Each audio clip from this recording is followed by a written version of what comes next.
বন্দর অচল অবস্থায় নাই, বন্দর অচল অবস্থা নাই। যারা এটা করেছে, রাষ্ট্র আইন তার নিজের গতিতে চলে এবং রাষ্ট্র সেই আইন মোতাবেক কাজ করছে। আমরা আইনকে শ্রদ্ধা করি, রেসপেক্ট করি, বুঝতে পারছেন?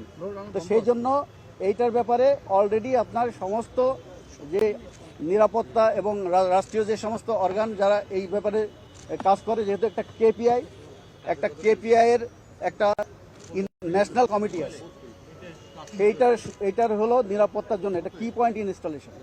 কাজেই এইটার সাথে বাংলাদেশের অস্তিত্ব জড়িত, বাংলাদেশের নিরাপত্তা জড়িত, বন্দরের নিরাপত্তার সাথে দেশের নিরাপত্তা জড়িত। কাজেই এটা হলো রাষ্ট্রীয় কাঠামোর মধ্য দিয়ে এই কাজগুলো হচ্ছে এবং কোনো ধরনের ধর্মঘট বা উচ্ছৃঙ্খলের কোনো অস্তিত্ব নাই। সেটা আপনারা দেখতেছেন, সব গাড়ি চলতেছে।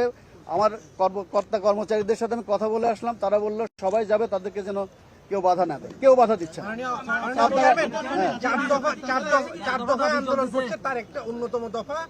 ধর্মঘটের কোনো অস্তিত্ব নাই, এটার কোনো আইনগত কোনো বৈধতা নাই, কারণ এখানে সব ভঙ্গ করেছে তারা। এখানে মেট্রোপলিটন পুলিশ কমিশনার থেকে একটা আদেশ জারি করা হয়েছে 30 দিনের জন্য, যাতে বিশৃঙ্খলা না হয়, সমাবেশ এই ধরনের ইয়ে না করতে পারে। শুধু নির্বাচনী প্রচারণা, নির্বাচনী যে সমস্ত কার্যক্রম এইগুলো ছাড়া ওইগুলো যাতে সুষ্ঠুভাবে হয়, যাতে নির্বাচনটা সুষ্ঠু হয়, অবাধে হয়, নিরপেক্ষ হয়, পার্টিসিপেটরি হয়, গ্রহণযোগ্য হয় এবং মানুষ যাতে এটা নিয়ে প্রাউড ফিল করে।